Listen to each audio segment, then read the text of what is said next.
Friends, ఈరోజు మీకు మంచి కొబ్బరితో రసం చూపిస్తున్నాను. దీనికి కావాల్సింది లేత కొబ్బరి మాత్రమే. లేత కొబ్బరి, కొంచెం చింతపండు రసం, మీరు తినే పులుపుని బట్టి అందరూ ఉప్పు, పసుపు, ఎర్రకారం వేసి పెట్టాను. తర్వాత ఇందులో ఎండుమిర్చి, కొంచెం కరివేపాకు, తర్వాత ఇందులో ధనియాల పొడి, తర్వాత కొంచెం మెంతి పొడి, కొంచెం శొంఠి మిరియాల పొడి, కొంచెం ఇంగువ, ఇది కొంచెం శనగపప్పు. కావాల్సిన వాళ్ళు కందిపప్పు కూడా వేసుకోవచ్చు. అంటే నేను కొబ్బరి ఎక్కువ ఉందని కందిపప్పు వేయలేదు. కొబ్బరి తక్కువ ఉన్నప్పుడు పప్పులు ఎక్కువ వేసుకోవచ్చు. ఇప్పుడు కొంచెం నెయ్యి వేసి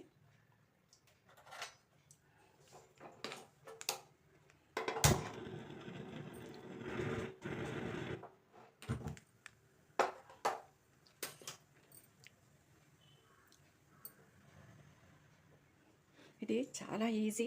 మీరు కావాలంటే దీన్ని రాత్రిపూట ఇందులో శనగపప్పు, కొంచెం ఆవాలు కూడా వేసాను. ఇంకన్నీ అసలు మీరు ఏమీ చేయక్కర్లేదు. ఇది గ్రైండ్ చేసి రాత్రి పెట్టేసుకుంటే, కావాలంటే మీరు పొద్దున్న లేచి కొబ్బరి రాత్రి గ్రైండ్ చేసి పెట్టుకుని పొద్దున్న లేచి కొంచెం కొబ్బరి గ్రైండ్ చేసుకుని వేసేసుకోవచ్చు. ఎండుమిర్చి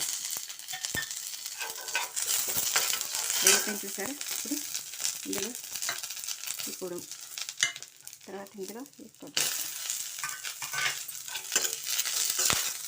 ఇవన్నీ కలిపి మెత్తగా గ్రైండ్ చేసుకుని ఆ చింతపండు రసంలో వేసి ఉడకబెడితే కొబ్బరి రసం. ఫ్రెండ్స్, ఇప్పుడు ఇలా గ్రైండ్ చేశాక చింతపండు పులుసు పోసేసి ఇందులో నేనంటే కొంచెం ఆవాలు వేరే దానికి పోపు వేస్తూ 2 ఆవు గింజలు ఇందులో వేసాను. ఇలా వేసేయాలి.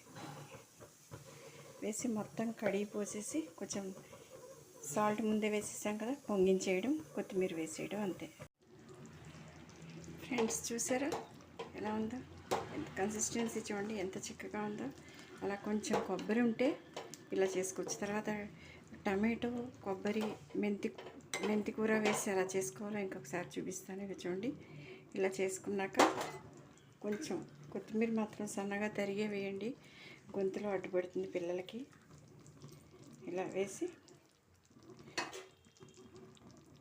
పైన షో కోసం వేయకండి, కొత్తిమీర వేడెక్కాలి. ఇలా వేసి మూత పెట్టేసుకోవాలి. గుమగుమలాడే కొబ్బరి రసం రెడీ.